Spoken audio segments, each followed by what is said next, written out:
Getestet wurden die 17 Modelle der Dimension 215 60R16 an einem Škoda Karoq. Das Resultat fällt laut Fachleuten passabel aus.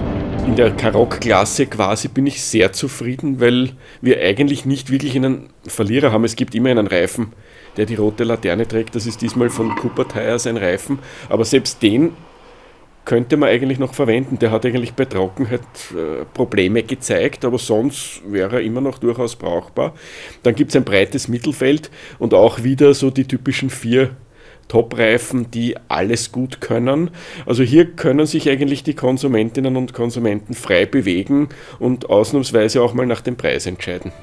Die größten Unterschiede zwischen den Top- und den weniger gut bewerteten Modellen liegen einerseits bei den sicherheitsrelevanten Fahreigenschaften, aber auch im Verschleiß.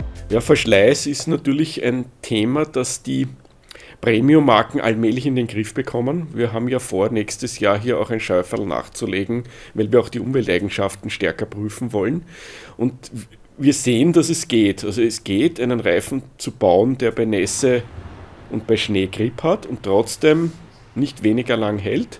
Allerdings, je weiter man in der Ergebnistabelle ins Mittelfeld hineinschaut, sieht man, dass nicht alle diesen Zielkonflikt meistern können. Da ist es eben dann noch die bisherige Lehre. Entweder ist der bei Nässe und Schnee super vom Grip und löst sich dafür innerhalb von 10.000, 15.000 Kilometer auf.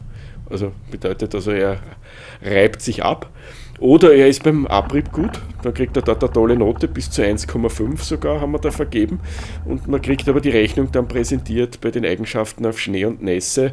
Und da ist es mir aber immer noch lieber, die Leute schauen drauf, dass die Eigenschaften auf Schnee und Nässe passen und beißen halt dann in den sauren Apfel und akzeptieren, dass der Reifen vielleicht etwas kürzer hält. Für die wenig fahrende Bevölkerung ist das sowieso kein Problem, wenn ich von Sommer- auf Winterreifen umstecke und vielleicht nur 10.000, 15.000 Kilometer im Jahr fahre, ist das Verschleißthema möglicherweise keines, denn länger als 6 Jahre sollte man Reifen sowieso nicht verwenden, schon gar nicht an Winterreifen. Und last not least, welche Mindestprofiltiefe sollten Winterreifen im Vergleich zu Sommerreifen haben? Naja, für Sommerreifen gelten die bekannten 1,6 mm Mindestprofiltiefe, auch für den Winterreifen, wenn er im Sommer runtergefahren wird. Im Winter muss der Winterreifen, um als solcher zu gelten, allerdings mindestens 4 mm Profiltiefe haben, und zwar nicht am Anfang der Saison, sondern über die ganze Saison.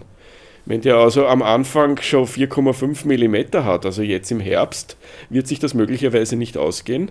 Und 3,8 mm im Frühjahr, wenn noch situative Winterreifenpflicht herrscht, sind zu wenig. Dort gelten die 4 mm. Alle weiteren Informationen zum Testergebnis dieser Dimension finden Sie wie immer auf unserer Homepage.